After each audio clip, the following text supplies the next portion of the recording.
Hello दोस्तों, कैसे आप सभी लोग। आशा करते हैं सभी लोग अच्छे होंगे, स्वस्थ होंगे, मस्त होंगे, तंदुरुस्त होंगे। दोस्तों, मैं उपस्थित है आपके सामने एक महत्वपूर्ण जानकारी को लेकर के कि हम लोगों के मन में अक्सर ये ख्यालें आती है कि क्या घटना चक्र वेस्ट है या फिर हमारे लिए जो एनसीईआरटी की जो किताबें होती हैं, एनसीईआरटी की किताबें जो होती है ना, ये वेस्ट है। तो इन सबों में हम लोग को काफ़ी कन्फ्यूजन होता है। तो आज हम क्लियर करने वाले हैं कि जो हम लोग का जो बीपीएससी टीआरई 4 आने वाला है, वैसे एडीओ का एग्ज़ाम भी कैंसिल हो गया है। तो दोनों की तैयारी के लिए हमारे पास कौन से बेस्ट बुक होने वाले हैं। तो एक आती है बीपीएससी करके पूर्वालोकन, जो घटना चक्र का ही है बुक है, घटना चक्र पब्लिकेशन का ही है, आप यहाँ पर देख भी सकते हैं। एक ये आती है जिसमें केवल बिहार में जितने सारे एग्ज़ाम हुए हैं पीसीएस लेवल के सारे एग्ज़ाम के इसमें क्वेश्चन रहते हैं। जैसे कि यहाँ पर आप देखेंगे तो बीपीएससी प्री का है, ये देखेंगे तो बीपीएससी 2001 में ये भी प्री का ही है। तो इस तरह से आप पाएंगे कि बिहार में जो अलग अलग एग्ज़ाम होते हैं सबके यहाँ पर क्वेश्चन जो है उपस्थित रहते हैं। जैसे यहाँ पर बात करेंगे तो बीपीएससी के द्वारा सीडीपीओ का एग्ज़ाम लिया हुआ है, तो इसमें जितने सारे सब्जेक्ट रहेंगे सारे सब्जेक्ट में बिहार से पूछे हुए क्वेश्चन रहेंगे। यानी कि आपके history, polity, geography, science, maths, reasoning, सारे सब्जेक्ट का यहाँ पर कम्बो बुक है ये, ठीक है, जिसमें आपके बीपीएससी पूर्वालोकन घटना चक्र पब्लिकेशन का ही है। और एक और आती है घटना चक्र, जिसको हम लोग बोलते हैं कि ये सामान्य घटना चक्र है, ठीक है। ये भी क्या है, तो घटना चक्र ही है, 2023 वाला है, ये थोड़ा सा ओल्ड वर्जन है, 2 साल पहले वाला है। तो इसमें भी क्या होता है कि इसमें भी जो भी क्वेश्चन रहेंगे, इसमें बिहार के क्वेश्चन तो रहेंगे जो बिहार के एग्ज़ाम में पूछे गए हैं। साथ ही साथ जितने पीसीएस लेवल के एग्ज़ाम होते हैं, जैसे देख लीजिए यूपी पीसीएस की हो गई, या फिर देखिए आईएएस का एग्ज़ाम का जो क्वेश्चन है, ठीक है। इस तरह से आप पाएंगे कि अलग अलग एग्ज़ाम में, जैसे यूपी लोअर का जो एग्ज़ाम हुआ था उसका पूछा हुआ है। तो इसमें क्या है ना कि उत्तराखंड पीसीएस का है, तो इसमें अलग अलग स्टेट में जितने सारे इंडिया लेवल में पीसीएस रेंज का, मतलब ऑफिसर रेंज का जो एग्ज़ाम होता है, सारे का यहाँ पर क्वेश्चन दिया रहता है। ये कौन सी है, तो ये सामान्य घटना चक्र है। और एक आती है बीपीएससी वाली घटना चक्र, ठीक है।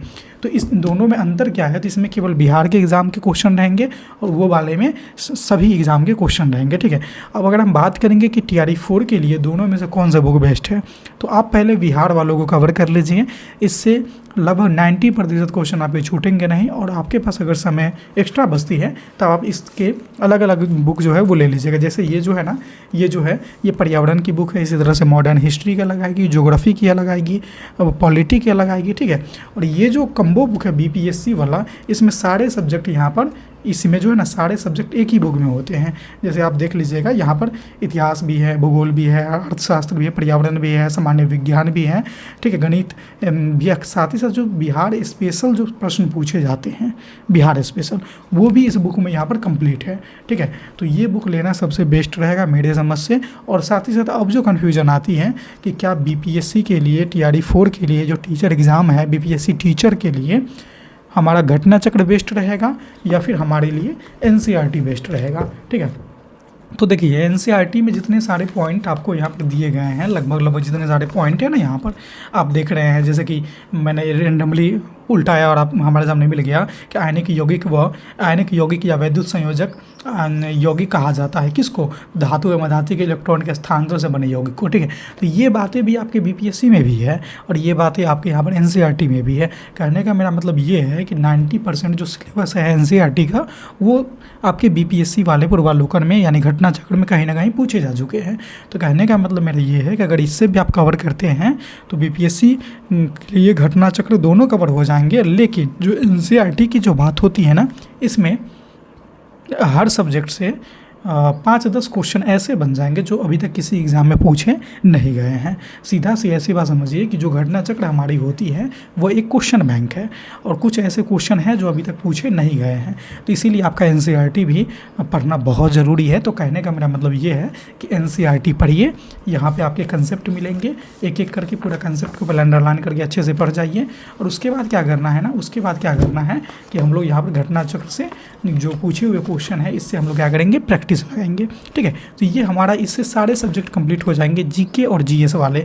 अब बात आती है कि एक और सब्जेक्ट हमारा पूछा जाता है, वह है आपका करंट अफेयर, ठीक है। करंट अफेयर की ओर चर्चा करेंगे उससे पहले आपको मैं बता दूं कि दोस्तों, आप जो एनसीईआरटी का जो अंडरलाइन करिएगा उसको आप नोट्स भी क्रिएट कर लीजिएगा। जैसे कि हमने साइंस की बुक में बताया, इसी तरह से यहाँ पर देखिए क्लास 6 का चैप्टर 1 है और जो हमारा ये कौन सा है तो ज्योग्राफी का है। मैंने सौरमंडल में पृथ्वी के बारे में पूरा यहाँ पर बता रखा है, कहाँ पे क्या होता है, कैसे क्या होता है, एक एक करके चैप्टर वाइज हमने यहाँ पर क्या कर रखा है, नोट को क्रिएट कर रखा है। फिर देखिए दूसरा चैप्टर स्टार्ट हो जाता है कि ग्लोब अक्षांश और देशांतर। फिर इस तरह से आप देखेंगे क्लास 6 के बाद आ जाएगा यहाँ पर क्लास 7 का है। फिर इस तरह से आप आएंगे तो और भी अन्य सब चैप्टर है, यहाँ पर क्लास 8 का आ जाएगा। फिर यहाँ पर आप देखेंगे दोस्तों इस तरह से क्लास 10 का है। तो यहाँ पर 12 तक हम लोगों ने इस तरह से नोट्स क्रिएट कर रखा है। और इसको हम लोग क्या करेंगे ना कि इससे हमारा ये हो जाएगा कि यहाँ से हम नोट्स पढ़ेंगे और घटना चक्र से हम लोग क्या करेंगे, प्रैक्टिस करेंगे। तो दोनों चीज़ हमारा कंप्लीट हो जाएगा, एनसीईआरटी भी और साथ ही साथ घटना चक्र भी।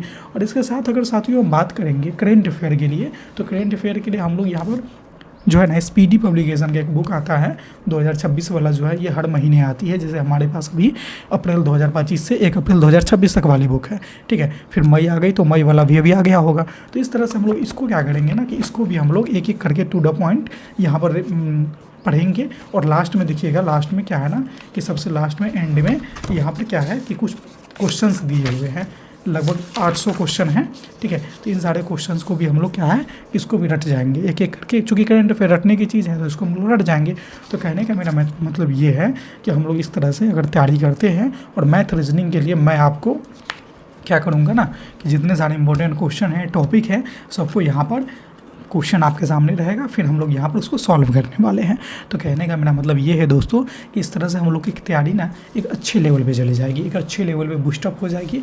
और साथ ही साथ हम लोग साथ में मिल करके TRE4 को क्लियर भी कर लेंगे। तो कहने का मेरा मतलब ये है कि सभी साथियों से मेरा अनुरोध है कि ये जो चैनल आप देख रहे हैं ना, ये नया चैनल है और एकदम स्पेशली आपको NCERT घटना चक्र के GK GS को मद्देनज़र रखते हुए जो भी मैथ रीजनिंग का जो बेसिक पार्ट होता है, खास करके अर्थमेटिक वगैरह, इसको मद्देनज़र रखते हुए ये चैनल मैंने क्रिएट किया है और विशेष करके TRE4 वालों के लिए क्रिएट किया है।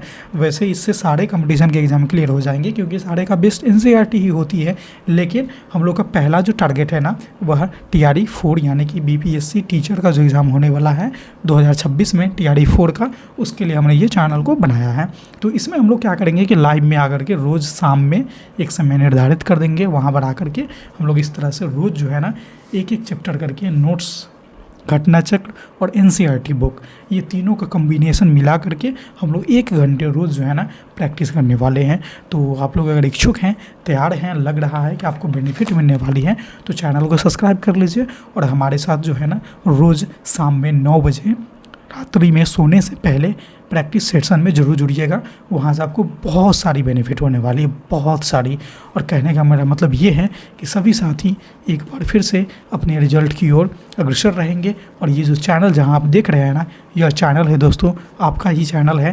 और इस चैनल का जो नाम मैंने रखा है, यह जो चैनल है यह है आपका सिलेक्शन मंत्रा, ठीक है। तो इस चैनल को सब्सक्राइब कर लीजिए और जितने सारे इच्छुक साथी हैं जो यहाँ पर प्रैक्टिस करेंगे, क्लास से ज्वाइन होना चाहते हैं, लाइव सेशन चलेगी तो उसमें आना चाहते हैं, तो सारे लोग को शेयर भी कर दीजिएगा। तो दोस्तों एक खास जानकारी के साथ उपस्थित हैं, इसमें आपको इतना जानकारी मिल गई होगी कि NCERT की बात करेंगे या फिर दूसरा जो हमारा बुक था घटना चक्र, दोनों को पढ़ना ज़रूरी है, किसी एक को आप स्किप नहीं कर सकते हैं।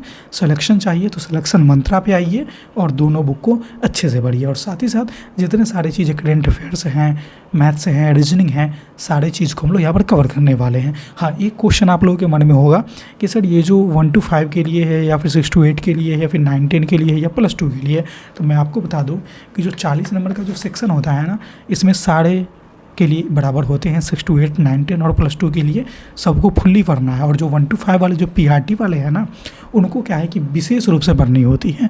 तो इसीलिए मैंने क्या रखा है कि विशेष रूप से जितने सारे GK GS का जो हमारा सिलेबस है ना, सबको कंप्लीट करेंगे। यानी कि PRT हो आपका या फिर +2 हो, वहाँ तक कि आपकी जो प्रिपरेशन है ना एक अव्वल नंबर का हो जाएगा। और हमारे पास अभी 3-4 महीने का टाइम भी है। सबसे बड़ी चीज़ ये है, तो इन 3-4 महीनों में अगर रोज़ 1 घंटा हमारे साथ जुड़ते हैं तो आपको बहुत बेनिफिट मिलने वाली है, ठीक है। और देखिए सारा नोट्स में यहाँ पर हैंड एडिटेड नोट्स है, मेरे द्वारा बनाया हुआ नोट्स है, सब तैयार है यहाँ पर, ठीक है।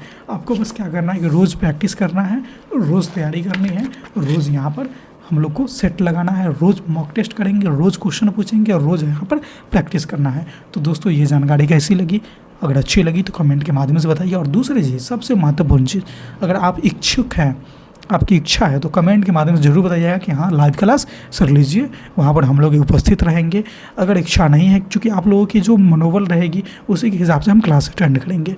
अगर मान लीजिए कि आप लोगों की इच्छा नहीं होगी कि हम ना पढ़ें, तो फिर नहीं ली जाएगी। इसलिए आप लोगों को सबसे पहले ज़रूरी बात यह है कि आप लोगों को बताना है कि लाइव क्लास अटेंड होनी चाहिए, लाइव क्लास ली जानी चाहिए अथवा नहीं ली जानी चाहिए। तो कहाँ बताना है, कमेंट सेक्शन में जाइए और नीचे अपना एक प्यारा सा कमेंट करिए और आज ही शाम से जुड़ जाइएगा मेरे साथ, ठीक है। तो दोस्तों आज की इस वीडियो में इतना ही, फिर मिलते हैं डायरेक्ट हम लोग अपने लाइव सेशन में।